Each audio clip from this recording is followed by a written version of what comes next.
1000 টোটো আমার প্রেসিডেন্ট সভাপতি কোয়া মতে 1000 টোটো আছে শ্রীরামপুর আর শিমুলপুর আমার যে টোটো ইউনিয়ন আছে এই টোটো ইউনিয়ন আমার বিষ্ণু রায় এখেতে হল গোসাইগাঁও টোটো ইউনিয়নের সভাপতি এখেতে মোক যোগাযোগ কৰিছে আৰু এখেতে মোক কৈছে যে আমাৰ টোটোবিলাকে টোটোৱালাবিলাকৰ ইমান অসুবিধা হৈছে লকডাউনৰ কাৰণে চলিব পৰা নাই দাদা অলপ সহায়ৰ হাত আগবঢ়ালে ভাল সেইকাৰণে মই বিষ্ণু ৰায়ক আমাৰ এই সভাপতি বিষ্ণু ৰায়ক মই ধন্যবাদ দিছোঁ আৰু আমাৰ ইয়াত উপস্থিত আমাৰ সাংবাদিক ভাইসকলক মই ধন্যবাদ দিছোঁ যে সদায় আমাৰ কামৰ লগত জড়িত হৈ থাকে আৰু আমাক সহায় কৰাৰ কাৰণে আমাৰ সাংবাদিক ভাইসকলক ধন্যবাদ দিছোঁ আৰু আমাৰ আজি মূল উদ্দেশ্য জানে যে আপোনালোকে যে আমি ৰাইজৰ মাজত কাম কৰিছোঁ যাতে আমি ৰাইজক কেনেকৈ সহায় কৰিব পাৰোঁ এইটোৱে আমাৰ মূল উদ্দেশ্য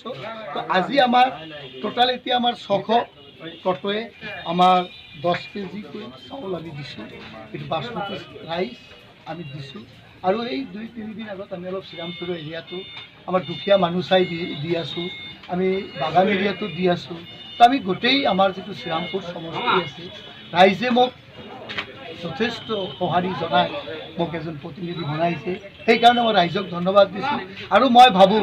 যে ৰাইজে মোক যিটো দায়িত্ব দিছে সেই দায়িত্ব যাতে 5 বছৰলৈ ৰাইজক সেৱা কৰিব পাৰোঁ।